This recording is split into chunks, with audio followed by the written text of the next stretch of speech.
of us know that if you're not measuring something, you're likely not improving it. And so, what we will now do is for each area of this user life cycle, we will identify a few metrics that you should care about. And definitely that will change basis what business you are in. But all in all, the concept or the idea of how would you choose this metrics remains the same. Looking like a baddie, I show up and make them stop. Wanna know my name so badly, cause I run this whole block. Flip my hair, move my head, show the world I'm royalty. When I walk by, they be taking bows, cause they know I'm the queen, yeah. Hi guys. Today we'll be talking about accelerating your business through customer lifecycle understanding. I am Kritika Jalan, data and growth consultant. I have worked with brands like PictoChart, Lenovo, Harrods, Digital, Growth Mentor, so on and so forth, helping all of them in the growth and data departments. I'm also the founder of Supply, where we help D2C brands and SaaS businesses grow from 1 million in revenue to 10 million through data-driven growth strategies. Um, Moving on, today we'll be talking about how you as a business can acquire, convert, and grow. So basically, how do you acquire customers, convert them into paying ones, and then get more of them? This entire session will be relevant for both a business selling products online, but also a business selling software online. So both D2C and SaaS businesses from B2B and B2C side as well. By the end of this session, we would have talked about how to think about metrics, how to connect your business objectives and different areas of your business with metrics so that you're able to act upon them. And then finally, how do you track and measure these metrics? How do you look at them? And how do you find insights? All right, without further ado, let's get into this. I will first talk about this very simple framework. I like to call it a growth framework, but it's well known in the industry as Pirate framework. And that's because the abbreviation is AAARRR. And that's how just a pirate sounds like, maybe. And so the name of the framework. Well, what this framework does really is breaks your entire user life cycle into 5 parts. Um, and those are as listed here. You start with letting them know that you exist. So awareness, how known is your brand in the world or to your specific audience. Acquisition, how many of them have signed up with you in some shape or form. Revenue, how many of them are buying from you? What's the revenue that you're making? How many of them are coming back to you? So that's retention. And then lastly, how many of them are talking about your brands, which is referring your business to somebody else, right? So having broken down the entire user life cycle into these 5 parts,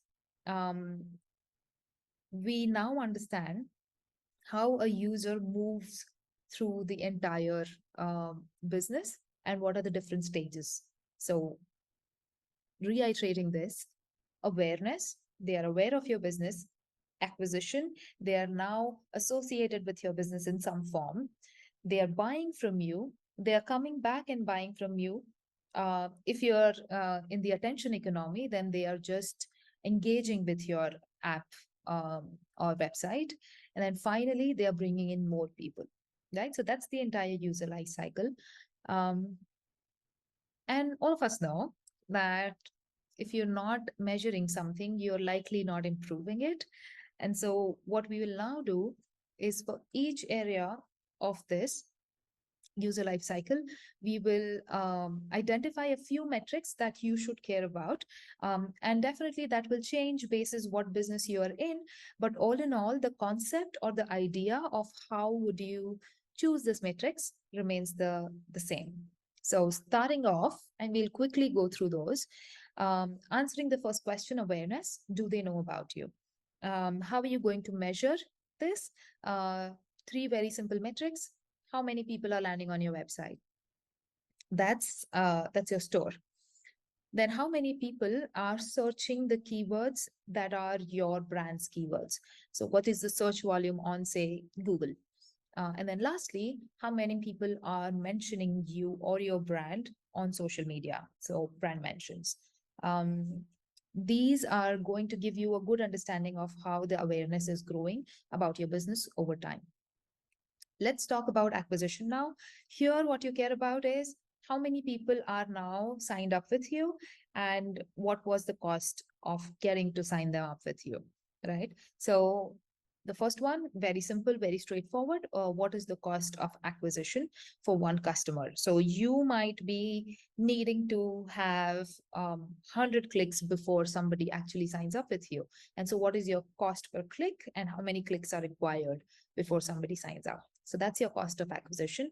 And then you can further split that down by channel and say that for me, TikTok works better than Instagram.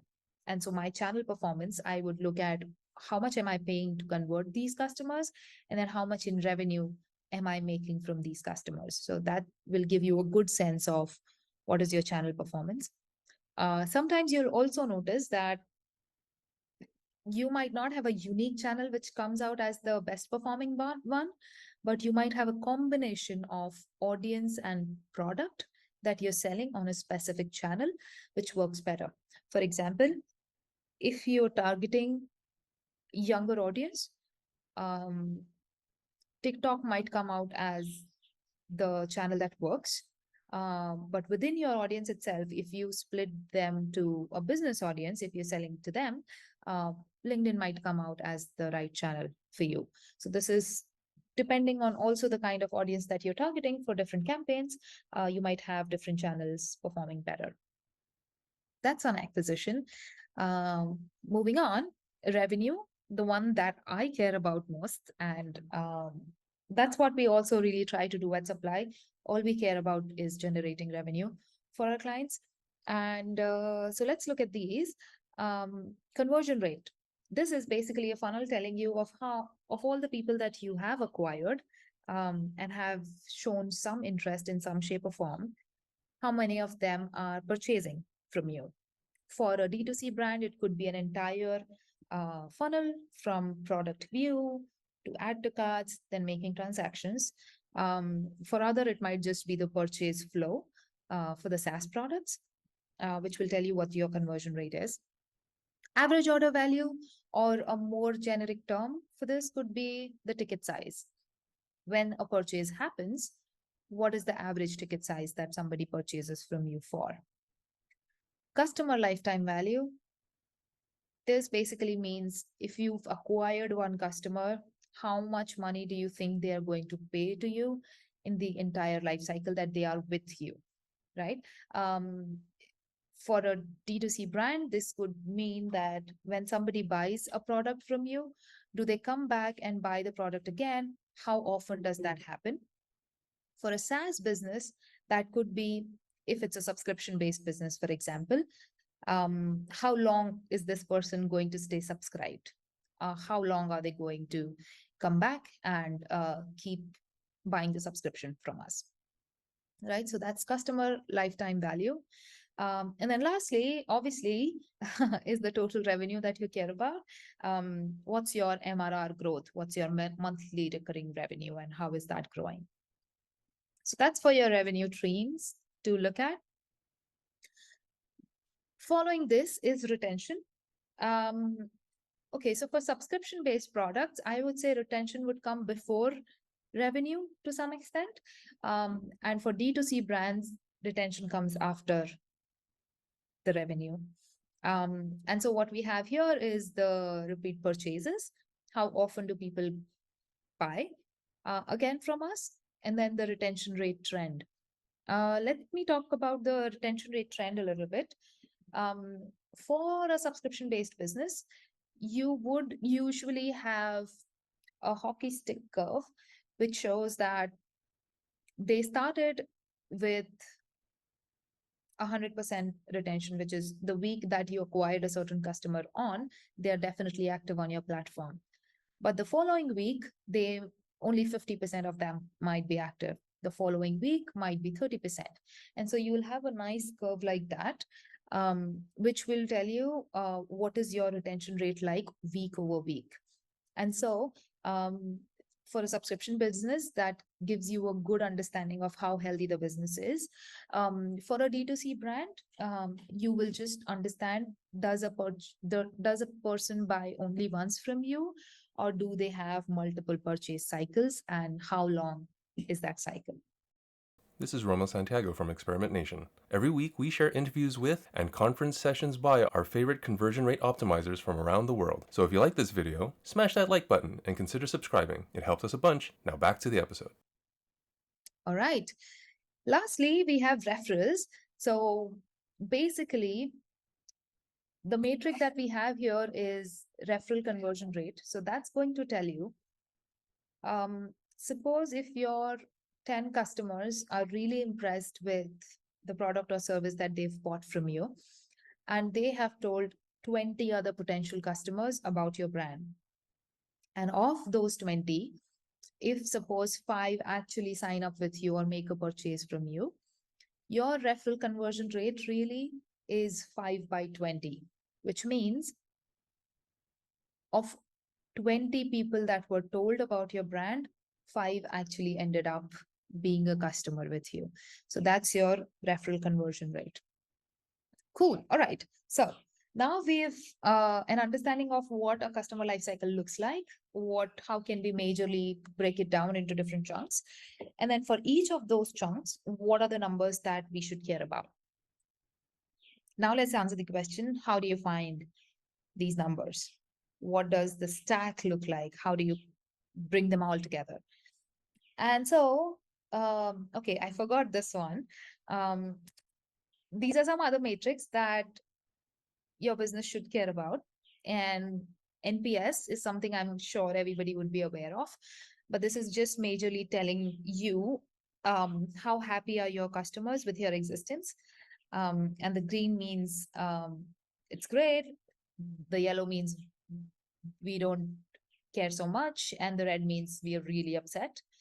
So that's your NPS score, ranges between 1 to 10. Then followed by your return or refund rate. So as a business in operation, you care about what is your product return rate if you are a product-based business, a physical product-based. If you're a software business, what is your refund rate? How many customers who subscribe to your business ask for refunds at some point in the billing cycle?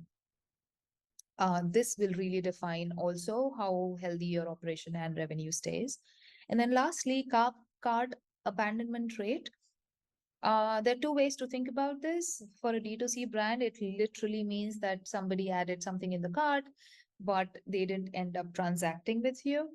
For a subscription business, it just means that somebody started the purchase flow, but then didn't end up buying. So that's your cart abandonment rate for both kinds of businesses. Now let's talk about what are the tools that you're going to use to track all of this and have this in a dashboard of sorts so that all of you are on the same page about what's happening in the business. Well, we're already sad about what we're going to show because it looks something like this. So this is the modern data stack. And what you have on the top are the different data sources that your business might have. And then following that, how are we going to bring all of that information together? How are we going to model it and then showcase it in a way that is easy to consume? Let's talk about data sources. You might be running some paid advertisements. And so all the sources are your data source. So Google ads, Facebook ads, LinkedIn ads, all of them. Then you also have some way that customers are paying you. So it could be a Shopify store for D2C brands, or it could be something like Stripe for subscription businesses. So that's your payment and sales information. And then the two things that you see here is about the activity or the interaction that your customers are doing with your storefront, um, could be a website or an app. So with Google Analytics, you will be able to understand where are they clicking at, what pages are they seeing, how long are they staying on the app, where are they getting acquired from, so on and so forth. With Hotjar, you will literally be able to record the entire sessions. When somebody lands on your website, what do they do? And you'll get a recording of that. But it also tells you about heat maps. How deep in the page are people scrolling? What are the areas that they are focusing on? What are the areas that they are clicking on more? So all of that information becomes your data source. You bring all of them together into storage. And this, I usually prefer a cloud data warehouse like a Google BigQuery or an AWS Redshift, just because of the ease of operation and managing, and also the ease of scaling up when needed. So you bring all of this information into the storage. Some information could be directly plugged. For example, Google Analytics can be directly plugged into BigQuery. But for others, you might need an ingestion tool, something like Stitch from Talend or Precog, that will move your data across these systems. Once you have all of your data into a data warehouse, you can then model it, play with it, and then bring it into a form which is easily digestible and present them in data visualization tools like Google BigQuery or Power BI, etc. Now, this might look like a lot, and honestly, it is if you are in the early stages and do not need such a complex setup. In a situation like this, there's just one tool that you can use, which will give you an insight about all the areas that we just talked about of the user life cycle and give you good direction until you have enough people to then work on this stack, which will give you deeper insights about what's happening with your business. And that tool is, of course, Google Analytics. So you can track most of these things through GA4. And so you will be able to track these metrics that I've mentioned here within Google Analytics, giving you some information about different parts of your business. For example, in the awareness section, it will just be able to tell you about website visits, and it will be able to tell you what are the search queries that people are looking for before they land on your website, but it will not be able to tell you about, say, brand mentions on social media, things like those. So it's a kind of a trade-off. You will have some things that will give you a direction.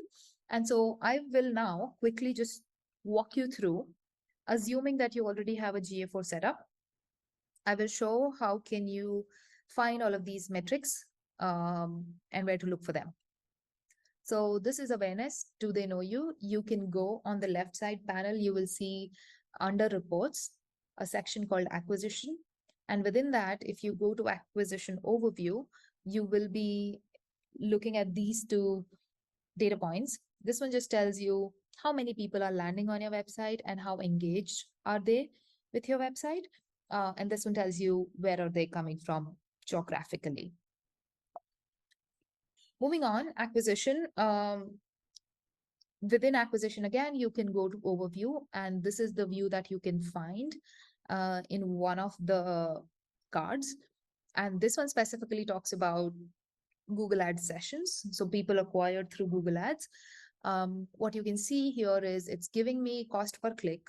It's also giving me return on ad spends based on the conversion that happens of the people that were acquired through ads. So you have revenue and then ROAS. So this entirely is a really good view for you to understand what your acquisition costs are.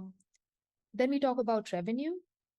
So on the left-hand panel, you will see monetization. Within that, if you go to user purchase journey, you will see a nice funnel which shows you how many total sessions were there. Of them, how many led to a product view, how many led to adding it to the cart, and then finally transacting with your business. So this one really tells you where the biggest drop is, what you can do to work on those sections or those web pages, and what to look for. This here tells you what is the total revenue um, during a certain time period. Lastly, we have retention. So on the left hand bar, you will find a report called retention. There are no submenus there. And you can very easily find these numbers, which are valuable for your business to understand of all the new users acquired, how many of them are returning. These are just returning users. They do not mean returning purchasers. And here you have a lifetime value curve. It obviously goes up before flattening, which means over time, the lifetime value stops increasing. So you can see here approximately after a month, uh, people are not usually coming back and buying things. All right. And then we have referral. You can again find it under user acquisition in the acquisition menu on the left-hand bar in GA4. The referral that you have here really is not the word of mouth. This is the referral that you're getting within internet through other websites or your own organic efforts. And that is showing you a comparison of what the referrals look like in a specific week compared to the other. How much revenue did you get from this source, so on and so forth.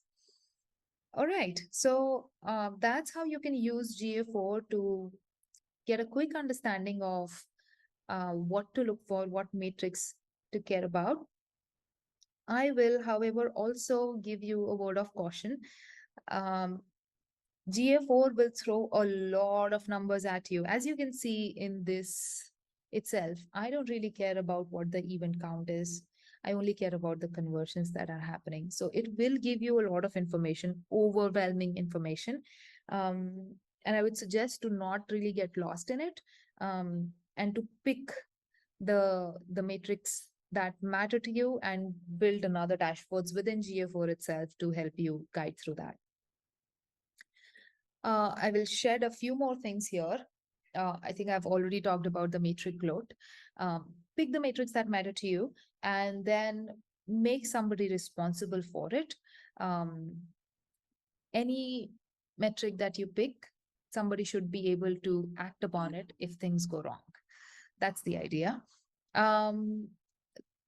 Moving on, this entire thing will only still tell you what's going right or what's going wrong. You will have to do qualitative and quantitative research further to understand why something happened, right? For example, you can see that last week, Wednesday, was the worst week in terms of sales, and we made only 50% of sales that we made on a typical Wednesday. So that's an insight, but you don't really know why or how as yet, if you don't already know.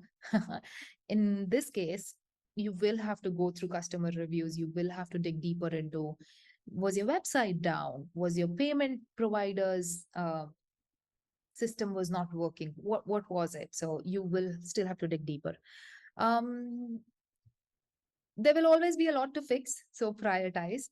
So I'll talk about one of my clients, and over the past 2 months, we've identified some 100-odd things that needs to be fixed with their website, with their landing page, with their app, with how the payment flow happens, with how the deliveries are happening, with how the reviews are getting captured on the website. So there are a lot of things that we've identified can be fixed.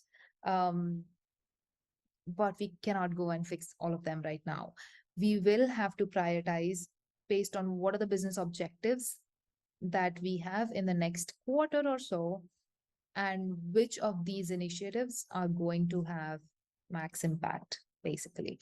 So prioritize ruthlessly, answer the question, what is it that I can do today or this week that's going to move the needle? Following this is the idea of keeping it simple, which I talked about earlier. Unless you absolutely need to complicate your setup, I would suggest you keep most simple tools and answer the questions in the simplest way possible. And then there will come a point where you need to answer more questions, and that cannot be done without a more complicated setup. And that's when you should consider that. Having said that, also take into account, are there people who will be able to act on those, even if you are able to answer those questions with your new setup. All right. And then finally, as a data person, I cannot emphasize this enough, but all of you know garbage in, garbage out. So if your data is not um, correct, the hygiene and the quality of it is not ensured, then you will still have numbers to look at, but I'm not sure if you'll have numbers that you can trust. So take very good care of your quality and hygiene of the data, how it is tracked, what matrix you've defined, and how you are then looking at charts to derive insights. Well, if you've stuck with me till the end, I have some goodies for you. You can go on this link here and you will find a lot of free templates that we have released for our customers and anybody who's interested. You will find GA4 template in Data Studio. You can directly connect your GA4 property to this Data Studio template, and it's a nice looking, you know, we've picked and chosen some metrics that will be really relevant for you. So you can use that. You then have some growth experiment templates as well, along with tracking of growth experiments, so on and so forth. So feel free to explore them. I usually recommend that you definitely go and check out this CRO audit report on GA4. You can just click on it and you can get this template. And then there are a few other templates as well that might be relevant. And then lastly, if you have any questions, I am reachable at the email ID mentioned and also on LinkedIn. I would be more than happy to hear from you, and I will not be more than happy. I, in fact, look forward to speaking to a few of you. Thanks so much, and you have a great day. This is Romo Santiago from Experiment Nation. Every week, we share interviews with and conference sessions by our favorite conversion rate optimizers from around the world. So if you like this video, smash that like button and consider subscribing.